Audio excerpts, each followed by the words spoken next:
നമുക്ക് ആദർശിന്റെയും നയനയുടെയും നല്ലൊരു കഥ കേട്ടാലോ? വീഡിയോ ഇഷ്ടപ്പെടുവാണെങ്കിൽ ഒന്ന് ലൈക്ക് ചെയ്ത് ഹൈപ്പ് ചെയ്യാൻ മറക്കരുത് കേട്ടോ. അങ്ങനെ നമ്മൾ കാണുന്ന ഒടുവില് ആ, നവീൻ വക്കീലിനെ കാണാനായിട്ട് വീണ് ചെല്ലുന്നുണ്ട്. കാരണം സംശയമായി പോയി. ഒരു അജ്ഞാത മെസ്സേജും കാര്യങ്ങളൊക്കെ അനാമികയുടെ ഫോണിലേക്ക് വന്നിട്ടുണ്ടായിരുന്നല്ലോ. അപ്പൊ ഒരു ഡൗട്ട്, ഇനിയിപ്പം എന്തെങ്കിലും കള്ളത്തരം ഇതിനകത്തുണ്ടോന്ന് അറിയത്തില്ല. അങ്ങനെ നവീൻ വക്കീലിനെ കണ്ട് സംസാരിക്കുകയാണ്. വക്കീലെ, കാര്യങ്ങളൊക്കെ ശരിയാണല്ലോ അല്ലെ? ഇനിയിപ്പം അവന്തികയുടെയും അനിയുടെ എൻഗേജ്മെന്റ് നടക്കുന്നോണ്ട് വല്ല കുഴപ്പമുണ്ടോ? എന്റെ മോൾക്ക് കിട്ടാനുള്ള തുക കിട്ടാതിരിക്കുമോ എന്നൊക്കെ ചോദിച്ചു. അത് കേട്ട് കഴിഞ്ഞപ്പോ നവീൻ പറഞ്ഞു, അല്ല, അങ്ങനെ എന്തേലും സംശയം നിനക്കുണ്ടോന്ന് ചോദിച്ചു. അല്ല, ഞാനങ്ങോട്ട് ചോദിച്ചാ അവസാനം വക്കീല് കാല് മാറരുത്, എനിക്കെന്തോ നല്ല സംശയം ഉണ്ടെന്ന് പറഞ്ഞു. അത് കേട്ട് കഴിഞ്ഞപ്പോ നവീൻ പറഞ്ഞു, അല്ല, നിങ്ങൾക്ക് ബുദ്ധിമുട്ടുണ്ടേ പിന്നെ വേണ്ടാന്ന് പറഞ്ഞു. അത് കേട്ടതും ഒരു നിമിഷം ഒന്ന് വേണു ആലോചിച്ചു. എന്താ ചെയ്യേണ്ടതെന്ന് അറിയത്തില്ല. വക്കീലിന്റെ മനസ്സിലാണെങ്കിൽ ആ നന്ദു എന്ന് പറയുന്ന പെണ്ണാന്ന് തോന്നേ. അതുകൊണ്ടാന്നാ തോന്നുന്നേ വക്കീൽ ഇങ്ങനെ സംസാരിക്കുന്നത്. എത്രയും പെട്ടെന്ന് തന്നെ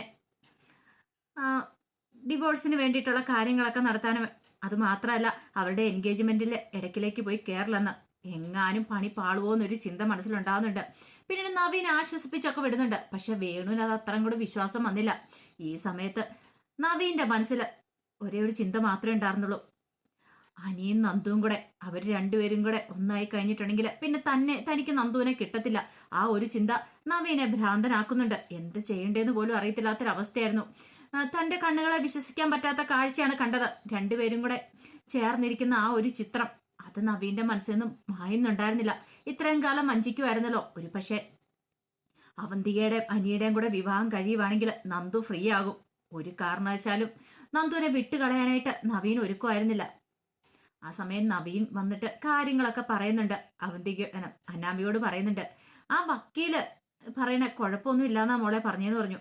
പക്ഷെ ആ വക്കീലിനെ അത്രയ്ക്ക് അങ്ങോട്ട് കണ്ട് വിശ്വസിക്കാവോ? ഒരു പക്ഷെ എൻഗേജ്മെന്റ് നടത്തി കഴിഞ്ഞിട്ട് അവര് ചിലപ്പോ പറയും പൈസ തരില്ല എന്ന് പറഞ്ഞാൽ എന്ത് ചെയ്യും? അത് ശരിയാ, ഇപ്പോഴാണ് നമുക്കൊരു പിടിവള്ളി ഉണ്ടല്ലേ എന്ന് ചോദിച്ചു. നവ്യക്കാണെങ്കിൽ മെസ്സേജ് അയച്ചിട്ട് ഒരു ടെൻഷൻ ഉണ്ടായിരുന്നു. ഇനിയിപ്പോ അവരെങ്ങനെ എടുക്കുമെന്ന് അറിയത്തില്ല. അവരിലാണ് ഏക പ്രതീക്ഷ. അനാമികയൊക്കെ ഈ വിവാഹം മുടക്കാൻ വരുമെന്ന് ഓർത്തിട്ട് അങ്ങനെ മുടക്കാൻ വരുവാണെങ്കിൽ രക്ഷപ്പെട്ടു. അവന്തിക നമ്മളെ വിവാഹം നടക്കാനായിട്ട് പാടില്ല. പിന്നീട് നവ്യ ഒരു മെസ്സേജും കൂടെ അങ്ങോട്ട് അയക്കുവാണ്. ആ മെസ്സേജും കൂടെ വായിച്ചു കഴിഞ്ഞപ്പോഴത്തേനും അനാമിക്ക് ഭയങ്കര ടെൻഷനായി. അനാമിക വന്നിട്ട് വേണുവിനോട് പറഞ്ഞു, അച്ഛാ, ആ അജ്ഞാത മെസ്സേജ് അല്ല, അജ്ഞാത ഫോണിൽ നിന്നുള്ള നമ്പറിൽ നിന്നുള്ള മെസ്സേജ് വീണ്ടും വന്നെന്ന് പറഞ്ഞു. അങ്ങനെ ആ മെസ്സേജ് വായിച്ചു കഴിഞ്ഞപ്പോഴത്തേനും വേണു വീണ്ടും ഞെട്ടി. അല്ല, ഇവരാരായിരിക്കും ഇങ്ങനത്തെ ഒരു മെസ്സേജ് അയക്കുന്നേ? അവർ തമ്മിലുള്ള എൻഗേജ്മെന്റ് നടന്നു കഴിഞ്ഞിട്ടുണ്ടെങ്കിൽ അധികം വൈകാതെ കല്യാണമൊക്കെ നടക്കും. നിങ്ങൾക്ക് കിട്ടാനുള്ളതൊന്നും കിട്ടത്തില്ല, നിങ്ങൾ കബളിപ്പിക്കപ്പെടുവാന്നൊക്കെ പറഞ്ഞുകൊണ്ടൊരു മെസ്സേജ് ആയിരുന്നു. അപ്പോഴേക്കും അനാമി പറഞ്ഞു, അച്ഛാ, ഇതങ്ങനെ വെറുതെ വിട്ടിട്ട് കാര്യമില്ല. ആ നവീൻ വക്കീല് നമ്മളെ വഞ്ചിക്കുവാന്ന് തോന്നേ. ഒരു പക്ഷെ നമ്മളോട് കാര്യമുള്ള ആരെങ്കിലും ആയിരിക്കും ഇങ്ങനെ ഒരു മെസ്സേജ് അയക്കണേന്ന് പറഞ്ഞു. ഈ സമയത്ത് അവന്തിക വലിയ പർച്ചേസും കാര്യങ്ങളൊക്കെ പോയി നടത്തുന്നുണ്ട്. അവന്തികയുടെ മനസ്സിൽ പ്രതീക്ഷയാണ്, അനിയെ സ്വന്തമാക്കാന്നുള്ള പ്രതീക്ഷയാണ്. നാഗേന്ദ്രനെ കാണാനായിട്ട് അവന്തികയ്ക്ക് പോവാനായിട്ടൊരു ബുദ്ധിമുട്ടുണ്ടായിരുന്നു. എങ്ങാനും കാണാൻ പോകുന്ന സമയത്ത് എങ്ങാനും പിടിക്കപ്പെടുവോ? എന്നാലും ഫോൺ വിളിക്കാതിരിക്കാൻ പറ്റില്ലല്ലോ. അങ്ങനെ അവന്തിക നാഗേന്ദ്രനെ ഫോൺ വിളിക്കുകയാണ്. ഫോൺ വിളിച്ചിട്ട് പറഞ്ഞു, അച്ഛാ, എനിക്ക് അച്ഛനെ കാണാൻ വരണമെന്നൊക്കെ ഉണ്ട്. പക്ഷെ എന്ത് ചെയ്യാനാന്ന് പറ. ഞാൻ അവിടേക്ക് വന്നിട്ടുണ്ടെങ്കിൽ പിന്നെ അത് വലിയ പ്രശ്നം. ഇവിടെ ആരെങ്കിലും അറിഞ്ഞിട്ടുണ്ടെങ്കിൽ വിവാഹം പോലും പിന്നെ നടന്നെന്ന് വരില്ല. നാഗേന്ദ്രൻ പറഞ്ഞു, മോളൊന്നും ഓർത്ത് വിഷമിക്കണ്ട. എങ്ങനെ ഈ വിവാഹം നടക്കണം? ഇപ്പൊ നമ്മുടെ മുന്നിലുള്ള ഏറ്റവും വലിയ മാർഗം എന്ന് പറഞ്ഞാൽ ഈ വിവാഹമാണ്. ഈ വിവാഹം മുടങ്ങാനായിട്ട് പാടില്ല. ഈ വിവാഹം നടന്നാൽ മാത്രമേ നമ്മൾ ഉദ്ദേശിച്ച പോലെയൊക്കെ കാര്യങ്ങളൊക്കെ മുന്നോട്ട് പോകത്തുള്ളൂ. അറിയാലോ, അനിയയുടെ ഭാര്യയായിട്ട് നീ അവിടെ കടന്നുകൂടണം. നിന്നെ ആർക്കും ഒഴിവാക്കാനായിട്ട് പറ്റരുത്. പിന്നെ ഈ അച്ഛൻ കളി കളിച്ചോളാന്ന് പറഞ്ഞു. അച്ഛ, അത് മാത്രമല്ല, അമ്മ ആകെപ്പാടെ ഇടഞ്ഞിരിക്കുക. അമ്മയുടെ സ്വഭാവം അറിയാലോ, അമ്മയ്ക്ക് ഭയങ്കര ദേഷ്യമാണ്. അമ്മയുടെ കാര്യമൊന്നും ഓർത്ത് നീ ഇപ്പൊ ടെൻഷൻ അടിക്കണ്ട. അതൊക്കെ വിട്ട് കളഞ്ഞേരെ. എന്ത് വേണമെന്ന് എനിക്കറിയാം. ജലജേനെ എനിക്കറിയാലോ, ഞാൻ അറിയാത്ത ജലജയൊന്നും അല്ലല്ലോ എന്ന് പറഞ്ഞു. അങ്ങനെ അവന്തിയെ സമാധാനിപ്പിക്കുന്നുണ്ട്. നീ വിവാഹത്തിന് റെഡി ആയിക്കോ. അവരെല്ലാരും വാക്ക് പറഞ്ഞിരിക്കല്ലേ, അനന്തമൂർത്തി വാക്ക് പറഞ്ഞിരിക്കുന്നല്ലേ, അയാളിനി വാക്കൊന്നും മാറാൻ പോകുന്നൊന്നുമില്ല. പിന്നെ അബിയോട് ഞാൻ കാര്യങ്ങളൊക്കെ പറഞ്ഞു വിട്ടിട്ടുണ്ടെന്ന് പറഞ്ഞു. ഇനി നിനക്ക് എന്തെങ്കിലുമൊക്കെ പറയാനൊക്കെ ഉണ്ടെങ്കിൽ നീ അബിയോട് പറഞ്ഞാൽ മതി. അവനോട് ഞാൻ പറഞ്ഞിട്ടുണ്ട് എന്നെ എപ്പോഴും ഇങ്ങനെ കാണാനൊന്നും വരില്ലെന്ന്. കാരണം എങ്ങാനും കാണാൻ വരുന്ന സമയത്ത് പിടിക്കപ്പെട്ടിട്ടുണ്ടെങ്കിൽ തീർന്നു. അവന്തി പറഞ്ഞു, ശരിയച്ചാ, എത്ര ദിവസമാണെന്ന് എനിക്കറിയില്ല. എനിക്ക് വല്ലാത്തൊരു ശ്വാസമുട്ടലുണ്ട്. ഇതുവരെയായിട്ടും അനിയേട്ടനാണെങ്കിൽ വിവാഹത്തിന് സമ്മതിച്ചിട്ട് പോലില്ല. അതൊന്നും ഓർത്ത് മോള് വിഷമിക്കേണ്ട, അവൻ സമ്മതിച്ചോളൂ എന്ന് പറഞ്ഞു. അവന്റെ മനസ്സിലാ നന്ദു എന്ന് പറയുന്നവളാണെങ്കിൽ അവളെയൊക്കെ നമുക്ക് ഒഴിവാക്കാവുന്നുള്ളെന്ന് പറഞ്ഞു. ഈ സമയത്ത് നവീന നന്ദുവിനെ കാണാനായിട്ട് നന്ദുവിന്റെ വീട്ടിലേക്ക് വരുന്നുണ്ട്. നന്ദു പക്ഷെ അവിടെ ഉണ്ടായിരുന്നില്ല. വന്നു കഴിഞ്ഞപ്പോഴത്തേനും കനികയും ഗോവിന്ദനും നല്ല രീതിയിൽ സ്വീകരണമാണ് കൊടുത്തത്. അങ്ങനെ അവർ സംസാരിക്കണ സമയത്ത് നവീൻ കനികയോടും ഗോവിന്ദനോടും പറഞ്ഞു, അല്ല നന്ദുവിന്റെ കല്യാണക്കാര്യം എത്രയും പെട്ടെന്ന് ഇനി നന്ദുവിന്റെ കല്യാണമൊക്കെ നടത്തണ്ടേ? ഇപ്പൊ കൂടെയുള്ള എല്ലാവരുടെയും കല്യാണമൊക്കെ നടക്കുമല്ലേ ആന്റി? എന്ത് ചെയ്യാനാ മോനെ, നല്ലൊരു ആലോചന വരണ്ടേ? അങ്ങനെ വരുവായിരുന്നെങ്കിൽ എത്രയും പെട്ടെന്ന് തന്നെ കല്യാണം അങ്ങ് നടത്തിയേക്കാരെന്ന് പറഞ്ഞു. അത് കേട്ടപ്പോൾ നവീൻ പറഞ്ഞു, അതെ നന്ദുവിന് ചേരുന്ന ഒരു പയ്യൻ എൻ്റെ മനസ്സിലുണ്ടെന്ന് പറഞ്ഞു. ഉണ്ടോ? നല്ല പയ്യനാണോ? അതെ, നന്ദുവിന് ചേരും എന്ന് പറഞ്ഞു. അങ്കിളിനും ആന്റിക്കും മിക്കവാറും ഇഷ്ടപ്പെടാനും സാധ്യതയുണ്ട്. പക്ഷെ നന്ദുവിന്റെ കാര്യത്തിലാ, നന്ദു ഒരു വിവാഹത്തിന് സമ്മതിക്കുമെന്ന് അറിയില്ല. എൻ്റെ പൊന്നു മോനെ, നല്ല ആലോചനയാണെങ്കിൽ അവളെ കൊണ്ട് ഞങ്ങൾ സമ്മതിപ്പിച്ചോളാം. മോൻ ഒന്നോർത്ത് വിഷമിക്കൊന്നും വേണ്ട.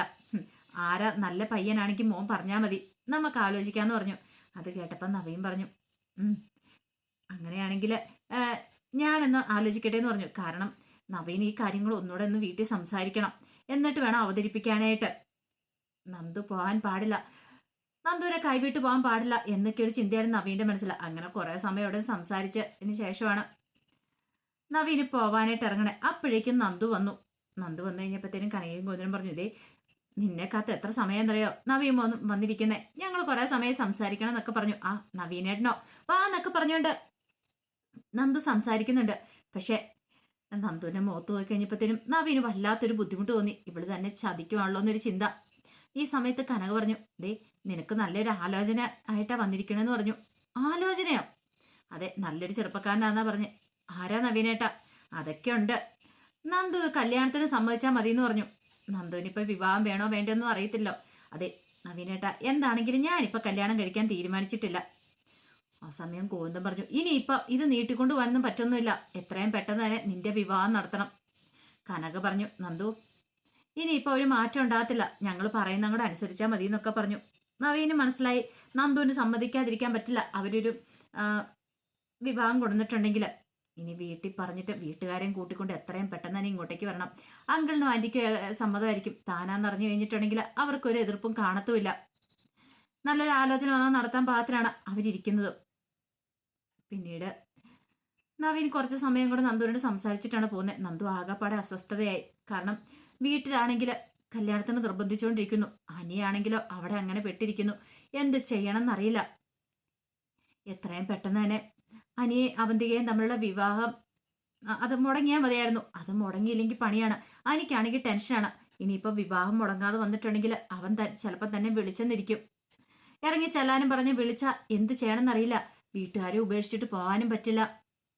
അതൊക്കെ ചിന്തിച്ച് കഴിയുമ്പോഴത്തേനും നന്ദുവിനാണെങ്കിൽ സമനില തെറ്റുന്ന പോലെ തോന്നി. എന്തേലും ഒരു മാർഗം കാണണേ ഭഗവാനെന്നും പറഞ്ഞുകൊണ്ട് മുട്ടിപ്പായിട്ട് പ്രാർത്ഥിക്കുകയാണ്. ഈ സമയത്ത് ആദർശിന്റെ അരിയിലേക്ക് നയന എന്നിട്ട് ആദർശമായിട്ട് സംസാരിക്കുന്നുണ്ട്. ആദർശാണ് അനിയോടൊന്ന് സംസാരിക്കണം. അവനാണെങ്കിൽ കല്യാണത്തിന് താല്പര്യം ഇല്ലാത്ത പോലെ അവന്റെ നടപ്പും മട്ടും ഭാവവും ഒക്കെ. ഇതങ്ങനെ വെറുതെ വിട്ടിട്ട് കാര്യമില്ല, എത്രയും പെട്ടെന്ന് എൻഗേജ്മെന്റ് നടത്തണം എന്നൊക്കെയല്ലേ മുത്തശ്ശൻ പറഞ്ഞിരിക്കുന്നേ. ആദർശ് പറഞ്ഞു, അത് നമുക്ക് പറയാനല്ലേ പറ്റുള്ളൂ. മുത്തശ്ശൻ എന്തായാലും തീരുമാനം എടുത്തു കഴിഞ്ഞല്ലേ, ഇനിയിപ്പോൾ ആ തീരുമാനത്തിന് മാറ്റമൊന്നും ഇല്ലാന്ന് പറഞ്ഞു. ആദർശേട്ടാ പറയുന്നതൊന്നും തോന്നരുത്, അവന്റെ മനസ്സിൽ ഇപ്പോഴും നന്ദു തന്നെയാ. അതുകൊണ്ടാന്ന് തോന്നുന്നു ഇങ്ങനെയൊക്കെ. ഒരു പക്ഷേ ഈ വിവാഹം മുടങ്ങിയിട്ടുണ്ടെങ്കിൽ പിന്നെ അറിയാലോ. എനിക്ക് അതൊക്കെ ഓർത്തിട്ട് നല്ല ഭയം ഉണ്ടെന്ന് പറഞ്ഞു. ആദർശ് പറഞ്ഞു, ഞാൻ അവനോടൊന്ന് വേണേൽ സംസാരിച്ച് നോക്കാം. പക്ഷെ അവനോട് സംസാരിച്ചിട്ടുണ്ടെങ്കിൽ അവൻ എന്താ പറയണേന്നറിയില്ല. നയന പറഞ്ഞു, ഒന്നും സംസാരിച്ച് നോക്കാൻ പറഞ്ഞു. അങ്ങനെ ഒടുവിൽ അനിയെ വിളിച്ചിട്ട് അനിയുമായിട്ട് ആദർശ് ഈ കാര്യത്തെക്കുറിച്ച് ഡിസ്കസ് ചെയ്യുന്നുണ്ട്. അപ്പോഴേക്കും അനി പറഞ്ഞു, ആദർശേട്ടാ ഞാൻ പറഞ്ഞല്ലോ എനിക്ക് അവളോട് താല്പര്യം ഇല്ലാത്തതിന്റെ കാരണം അവൾ ഉദ്ദേശിച്ച പോലൊന്നും അല്ല, അവളുടെ മുഖംമൂടിയാന്ന് തോന്നേ. അത് കേട്ടപ്പോൾ ആദർശ് പറഞ്ഞു, എടാ അവൾ നല്ലവളാ, അബിയെ പോലെ അല്ലെങ്കിൽ അപ്പച്ചയെ പോലെ ഒന്നും അല്ല അവളുടെ സ്വഭാവം. അതൊക്കെ ആദർശേണ്ട വെറും തോന്നല് മാത്ര. ആദർശാണ് അറിയത്തില്ലാത്തോണ്ടാ അവളെല്ലാരെയും കൂടെ വഞ്ചിച്ചോണ്ടിരിക്കുക എന്നൊക്കെ പറഞ്ഞുകൊണ്ട് അവന്റെ കുറ്റം പറയുകയാണ്. അനി അങ്ങോട്ട് അവന്റെ ഉൾക്കൊള്ളുന്നില്ല എന്നുള്ള കാര്യം ആദർശിന് മനസ്സിലായി. എത്ര പറഞ്ഞാലും അവന്റെ തലയിലും കയറാൻ പോകുന്നില്ല. ഇതിങ്ങനെ പോയിട്ടുണ്ടെങ്കിൽ എവിടെ ചെന്ന് അവസാനിക്കും എന്നുള്ള കാര്യത്തിൽ. കാരണം മുത്തശ്ശൻ തീരുമാനിച്ചു കഴിഞ്ഞു എൻഗേജ്മെന്റും കാര്യങ്ങളും. ഇനിയിപ്പോൾ അത് വേണ്ടാന്ന് വെച്ചിട്ടുണ്ടെങ്കിൽ മുത്തശ്ശൻ അടങ്ങിയിരിക്കത്തുമില്ല. ആ ഒരു ടെൻഷൻ ആദർശിന്റെ മനസ്സിലുണ്ടായിരുന്നതിനും. എന്താണെങ്കിലും മൂർത്തി മുത്തശ്ശൻ രണ്ടും കൽപ്പിച്ചാണ് അവന്തിക അനിയും തമ്മിലുള്ള എൻഗേജ്മെന്റ് നടത്താനായിട്ട് പക്ഷേങ്കിൽ അതും മുടക്കാനായിട്ട് കച്ചകെട്ടി ഇറങ്ങിയിരിക്കുള്ള നവ്യ. എന്തായാലും എൻഗേജ്മെന്റിന്റെ ആ കൃത്യസമയം വരുമ്പോൾ അനാമിക വരികയും ചെയ്യും, അത് മുടക്കുകയും ചെയ്യും. അങ്ങനെ ഒരു എൻഗേജ്മെന്റ് ഇപ്പം നടത്താൻ പാടില്ലല്ലോ, നിയമപരമായിട്ട് അനാമികയാണല്ലോ ഭാര്യ. അപ്പൊ അതിന്റെ വിശേഷങ്ങളൊക്കെ നമ്മളെ കാണാൻ പോകുന്നത്. ആ വിശേഷങ്ങൾക്കായി നമുക്ക് എല്ലാവർക്കും കാത്തിരിക്കാം കേട്ടോ. ഒരിക്കൽ കൂടി എല്ലാവർക്കും ശുഭരാത്രി നേർന്നുകൊണ്ട് നിർത്തുന്നു. നന്ദി.